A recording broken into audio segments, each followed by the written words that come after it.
Next travel destination Pakistan occupied Kashmir, এবং সেটা বন্দে ভারত এক্সপ্রেসে। এই স্বপ্ন আমরা প্রত্যেকে বোধহয় দেখি, এবং মানে দেখো খুব নির্দিষ্টভাবে একটা সময় 70 বছর অবধি তো এটাও আমাদের মনে করানো হয়নি যে বারামুলাতে ট্রেন চলতে পারে, বা ভারতের ট্রেন, ভারতের বন্দে ভারত এক্সপ্রেস সেটা শ্রীনগর বা বারামুলা বা নির্দিষ্টভাবে বুদগামের মতন জায়গা দিয়ে চলতে পারে, যাচ্ছে।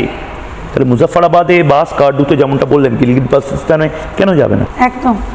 আমি অলওয়েজ এটা বলি সবসময় যে মানে কাশ্মীর হচ্ছে আমাদের মুকুট, এবং ভারতের রাষ্ট্রবাদী হিসাবে আমি প্রচণ্ড মানুষের সাথে কানেক্ট করে এটাই বলতে চাই যে আমাদের উচিত সবাইকে একই স্বরে, এই মুহূর্তে আমাদের পিএম এত মানে যা যা করে নিয়েছে না, মানে রেভলিউশনারি স্টেপ, মানে আজ অব্দি কেউ নিতে পারতো না। এবং সন্ত্রাসবাদীরা কিন্তু এটাই চেষ্টা করছিল যে কাশ্মীরে আমরা বেড়াতে যাব না, কাশ্মীরে আমরা ডেভেলপমেন্ট করব না, কাশ্মীরকে আইসোলেট করে দেবো। মোদিকে বাতাও মানে কি, পেহেলগামে যখন হলো মোদিকেও যাকে বাতাও মানে কি, মোদি ওদের কাছে একটা কাটার মতো। এবং আমি মনে করি আজকে মোদিজি যা করে দিয়েছে, আর রাষ্ট্রবাদী যদি আমরা যদি ভারতবাসী হয়, ভারতবর্ষকে শুধু ভালোবেসে থাকেন না, তাহলে মোদি হ্যাঁ তো মুমকিন হ্যাঁ, এই সত্য মনে রাখুন। আর্মি, এয়ারফোর্স আমাদের পুরো টিমকে সাপোর্ট করুন, ক্রিটিসাইজ না।